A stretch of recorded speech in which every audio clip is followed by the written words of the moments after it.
মাথা ভিতরে ঘুরবে কেন?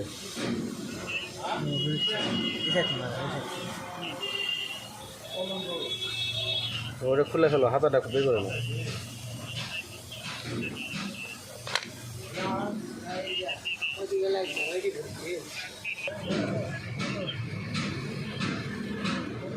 ক্লাস প্লেট প্রেশার প্লেটটা খুলে নাও তো। উল্টাও, ওটা উল্টাও, স্লিপ করছে প্রেশার ক্লাস প্রেশার। আচ্ছা, স্লিপ করেছে না? এই প্রেশার প্লেট সহ ক্লাস প্লেট চেঞ্জ করে দিতে হবে দুটোই, তাহলে ঠিক হবে। কারণ এই প্রেশার ধরতে পারে ক্লাস প্লেট। এই দুটাই স্যাম্পল টেবিলের উপর রাখো, এটা নিয়ে